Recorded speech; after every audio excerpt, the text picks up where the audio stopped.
Hai dulur, siapin selimut dan headsetnya dan dengerin kami di podcast Agro Agropedia. Kembali lagi bersama saya Rafli Anggara yang akan memandu podcast kali ini. Nah, untuk podcast kali ini aku ditemani oleh co-host magang dari divisi kaderisasi ada Sheila Salma. Halo Sheila Salma. Halo Kang Rafli, halo semuanya, halo sahabat Himagro yang sedang mendengarkan podcast kali ini. Perkenalkan, nama aku Sheila Salma dari Divisi Kaderisasi. Wah, halo Sheila. Gimana Halo, nih kabarnya Sheila? Alhamdulillah, kabar aku baik banget Kang Rafli. Gimana kabar Kang Rafli? Alhamdulillah, sedikit rumit gitu. Aduh, sedikit tuh. Aduh. Nah Sedikit. kan ini baru kuliah gitu seminggu. Nah Sheila gimana nih kuliahnya? Iya benar banget Kang, seminggu kuliah ini dirasa cukup berat ya Kang. Meskipun baru seminggu, tugas sudah ada, sudah berceceran juga gitu untuk dikerjakan. Gimana nih untuk Kang Rafli khususnya untuk angkatan 2018? Nah mungkin aku mewakili angkatan 2018 itu bahwa kuliah di semester ini sangat berat sekali gitu. Karena kan kemarin habis beres gitu KKN tapi gak sempat healing gitu. Sabtunya beres KKN, minggu libur sehari, Seninnya langsung masuk kuliah. Waduh, berat sekali gitu. Iya bener banget ya Kang, ternyata 2018 itu sudah melaksanakan kewajiban pengabdian kepada masyarakat gitu. Salah satunya adalah dengan program kuliah kerja nyata.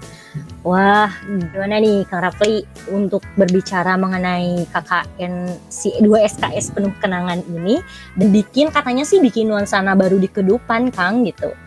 Nah, betul adanya gitu itu teh Sheila. Bener banget. Nah, mungkin kali ini langsung aja ya Kang. Kita sudah mengumpulkan beberapa story tentang KKN yang wajib sekali kalian dengar gitu sebagai gambaran KKN gitu. Nah, betul sekali gitu. Untuk story ini kita sudah kumpulkan di Secreto dari Agropedia gitu. Nah, ya benar banget Kang. Langsung aja nih ya Kang, kita bacain story-story dari para mantan KKN mungkin ya. Aduh, mantan KKN. Oke, saya langsung saja ke story pertama gitu. Oke, aku akan bacain beberapa story ya untuk teman-teman pendengar.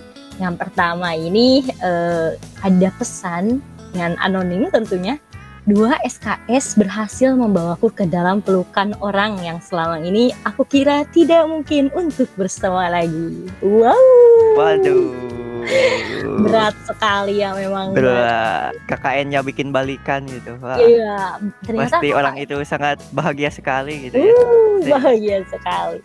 Nah, KKN ini berarti bukan hanya suatu kewajiban ya Kang, tetapi ini jadi agak ajang nostalgia bersama mantan. Betul sekali gitu. Waduh, mantep banget. Itu sebuah point of view gitu kalau kalian KKN bersama mantan gitu. Seperti itu gitu Sheila. Oke, kita langsung aja ya Kang ke story kedua. Oke, Sheila lanjut. KKN atau kuliah kerja nyantui itu yang kata mereka. Awalnya bingung dan gak tahu harus apa yang dilakukan ketika KKN. Dan akhirnya nanya-nanya cutting yang sudah melaksanakan KKN. Baik itu proker yang dilakukan maupun pengalamannya. Gak nyangka ya KKN sudah berlalu, kalau diceritakan ke anak cucu mah bakal seru. Ceritanya sebelum pelaksanaan KKN, kami di PHP-in oleh orang yang itu sangat menyedihkan sekali. Dan gak nyangka juga teman-teman bisa mempercayai saya jadi kordes. Kadang saya sebagai kordes suka iri gitu dengan teman-teman KKN yang bisa cinlok alias cinta lokasi sesama teman-teman KKN. Saya mendoakan buat teman-teman yang sudah ada jodohnya langgeng selalu. Kadang mencintai seseorang itu gampang, tapi mengungkapkannya yang sulit. Ada hal yang tak perlu diucapkan dengan kata-kata, melainkan dengan tindakan. Wah, Walah, jerok. mantep banget ini mah jelebret. Mantap sekali gitu. Ini yang mungkin ini yang paling lengkap ya Kang, lihat dari pelaksanaannya. Sangat menggambarkan KKN sekali gitu. Nah, Makasih iya, gitu buat sender yang sudah mengirim story-nya gitu. Memang benar gitu KKN teh pas awal-awal bingung gitu. Terus teh pas udah ada kelompok jadi canggung gitu. Minggu pertama canggung, minggu kedua sampai ketiga sibuk proker. Nah minggu keempatnya kita main-main. Jadi waktunya teh singkat gitu. Pas kita udah sangat kenal atau dekat sekali itu paling di 3 hari terakhir gitu. Jadi pas udah selesai kita teh jadi merasa kehilangan gitu. Mungkin itu gitu dari KKN itu sendiri gitu. Oke, benar. Dan mungkin saya dapat pesan yang sangat mantap sekali dan mungkin pesan terselubung di sini ya, untuk Nah. jangan terlambat untuk mengucapkan rasa suka gitu ya, Kang. Takutnya Nah. 3 hari menjelang akhirnya KKN ini baru terasa gitu getaran-getaran gelombang-gelombangnya itu gitu. Jadi keburu selesai sedangkan cinta belum diungkapkan gitu ya, Shay. Ya, betul Waduh. banget Kang Raffi. Tapi mengenai mengungkapkan suka gitu, Shay, ada sedikit pesan gitu dari saya di mana Wih, gitu. apa Itu nih? tuh saat kita mengungkapkan cinta gitu akan ada 2 kemungkinan. Yang pertama gitu diterima, yang kedua menjadi bahan gibah gitu, Shay. Jadi mohon dipikirkan lagi gitu. Iya. Kemungkinan diterimanya gitu, probabilitasnya gitu dihitung dulu gitu. Iya, bener banget ya Kang Raffi. Nah, mungkin itu sedikit cerita gitu mengenai KKN gitu ya, Shay. Iya, Makasih gitu buat sender-sender semua yang telah mengirimkan pesannya gitu. Untuk kedepannya, untuk sekreto ini masih dibuka gitu. Jadi untuk teman-teman jangan malu, jangan sungkan, karena sekreto ini akan bersifat anonim gitu. Jangan malu ungkapkan perasaan, ungkapkan salam dan semangat kepada rekan-rekan semua gitu. Bener banget. Sesuai dengan cerita-cerita yang tadi nih, buat kalian yang cuma dielus kepalanya doang langsung baper, ini seposto lo, bayangin. Kamu bakalan dimasakin, bakalan dipijitin, bakalan dengar juga setiap cerita dan juga keluh kesahnya. Nah, bagaimana Anda tidak akan baper gitu. Anda seperti berumah tangga gitu saat KKN. Bener banget. Bahaya ya kalau kita sekelompoknya sama mantan, bisa-bisa balikan. Waduh, kayak si cerita pertama gitu ya, Sheila. Iya, menggambarkan banget realita itu. Nah mungkin itu sedikit cerita dari KKN yang sudah terkumpul di Sekreto Himagro gitu. Buat ceritanya belum terbacakan itu mohon maaf, bisa kirim cerita-cerita lain gitu. Nah, untuk topik kali ini gitu di podcast Agropedia ini di episode ke-13. Kali ini kita membawa topik apa gitu, Sheila? Nah, kali ini di Agro Podcast atau Agropedia ini bakalan ngambil topik terhangat, yaitu mengenai magang Ormawa. Yang mana magang Ormawa ini salah satu proker yang mewadahi angkatan bawah atau angkatan khususnya 2020 untuk ikut merasakan bagaimana masuk Ormawa sebelum benar-benar masuk Ormawa. Nah, untuk topik mengenai magang Ormawa ini kami sudah mendatangkan narasumber yang memang di bidangnya gitu, atau bisa dikatakan ketua pelaksana dari program magang Ormawa ini ada. Nah, ada Komala Suciati gitu. Halo Komala. Halo Kang Rafli, halo Sheila, halo semuanya. Halo. Waduh, Komala gimana nih kabarnya? Alhamdulillah sehat. Gimana Kang Rafli sama Sheila? Alhamdulillah sehat gitu ya, Shay. Alhamdulillah, ya aku juga alhamdulillah sehat.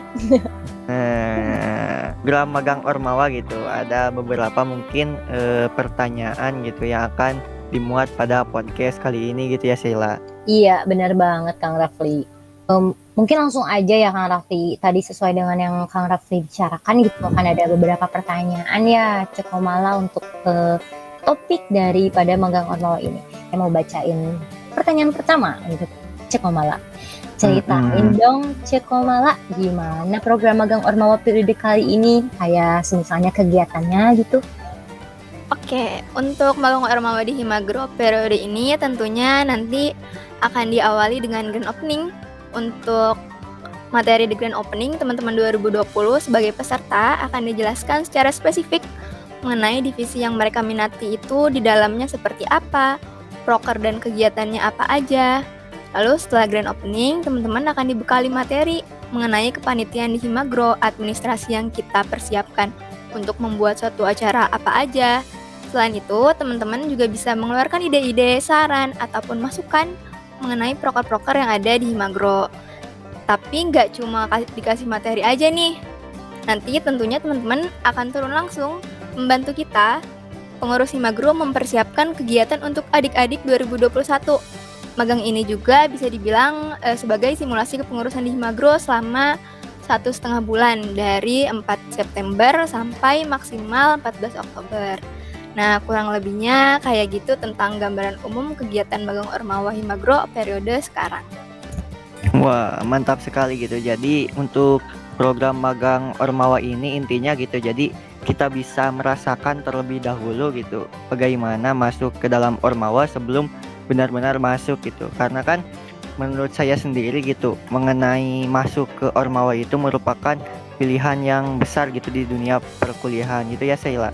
Betul banget Kang Rafli. Dari informasi Cipomal ini menurut saya sudah sangat informatif ya, dari mulai kegiatannya kan ada apa aja, terus nantinya teman-teman akan dibekali apa, karena tadi ada bahasan materi gitu. Bener banget Kang Rafli, bagi teman-teman 2020 yang akan melanjutkan ke jenjang atau tahap organisasi gitu ya, ke depannya ini sangat berguna gitu ya Kang Rafli. Betul sekali gitu, karena kan menyangkut dunia perkuliahan dan Ormawa ini gitu merupakan suatu topik yang banyak dibahas gitu dan merupakan pilihan besar gitu. Iya, benar banget Kang Raffi. Nah, mungkin menyambung dari tadi ya mengenai konsepan magang Ormawa gitu, akan ada apa aja gitu. Terus kenapa sih gitu Cokomala angkatan 2020 itu harus ikut gitu? Apa sih benefit yang akan peserta atau teman-teman 2020 dapat dari magang Ormawa ini? Nah, banyak banget nih benefit yang pastinya nanti didapat sama teman-teman 2020. Yang pastinya mereka bakal dapat pengalaman karena acara magang periode ini kan cukup lama ya. Di periode kemarin itu waktunya hanya 3 minggu, tapi sekarang itu waktunya 2 kali lipatnya nih. Kita punya waktu 6 minggu. Jadi pengalaman-pengalaman, wawasan-wawasan tentang organisasi Himagro mereka bisa dapat banyak selama 6 minggu itu. Lalu selain itu mereka juga bisa dapat banyak relasi tentunya dengan 4 angkatan, Akang Ece 2018, 2019, pengurus-pengurus Himagro, dan juga tentunya teman-teman 2020, dan nantinya akan ada adik-adik 2021. Dan tentunya nanti di akhir mereka pasti akan dapat sertifikat magang Ormawa. Nah, jadi gitu mungkin sedikit benefit gitu dari mengikuti program magang Ormawa ini. Nah, mungkin dari saya gitu, karena kan saya dulu tidak mengikuti magang Ormawa gitu dan langsung masuk di periode selanjutnya gitu. Mungkin dari Cekomala sendiri gitu, bisa diceritain nggak pengalaman dulu saat ikutan magang gitu? Oke, untuk pengalaman magang tahun lalu yang aku rasain gitu ya, kemarin itu karena waktunya cukup singkat, jadi kita nggak terlalu banyak bertukar informasi sama Kang Ece di Himagro periode kemarin. Selain itu kita juga nggak ada turun langsung buat bantu Kang Ece Himagro periode kemarin untuk bantu-bantu acara event-event yang ada di periode kemarin. Seperti itu pengalaman saya tahun kemarin. Nah, kalau Sheila dulu ikutan magang nggak Sheila? Ikutan dong Kang Raffi. Wah, ceritain dong pengalaman magang Sheila. Aduh, pokoknya pengalaman magang aku mah kayaknya pengalaman magang paling aneh dan paling lucu mungkin. Aku dulu bener nih ya teman-teman, nanti untuk teman-teman angkatan 20 harus diperhatikan setiap detail persyaratan, setiap detail pengumuman ya, tepatnya gitu. Dulu saya harus di interview atau di screening sama si A, ternyata saya malah di screening sama si B. Itu tuh karena kesalahan saya gitu dalam memasukkan nomor gitu teman-teman. Dan itu saya selama 2 jam setengah di interview, ternyata saya salah orang teman-teman, malu sekali. Waduh, aneh sekali. Sudah salah orang dalam menginterview, saya tidak masuk ke divisi tersebut. Waduh, dulu Sheila screening tujuan magang di divisi mana Sheila? Saya tuh dulu pengen banget di RDP, tapi saya pasti keterimanya itu di kaderisasi. Mungkin saya bersyukur juga gitu masuk kaderisasi karena saya takut malu-maluin di RDP gitu ya. Waduh. Takut bobrok di RDP. Nah, Nah, Komala, nah untuk periode kali ini gitu, apakah dari peserta sendiri bisa milih divisi gitu? Pastinya, karena di formulir juga mereka ada pilihan 2 divisi, minatnya ke divisi mana aja. Nah, mantap gitu. Jadi buat teman-teman angkatan 2020 gitu, hayu dicoba dulu ikutan magang gitu biar Ya, bener banget. Supaya minimal lah teman-teman peserta itu dan teman-teman angkatan 20 khususnya merasakan atmosfer dari wah ini nih berorganisasi nih gitu kan.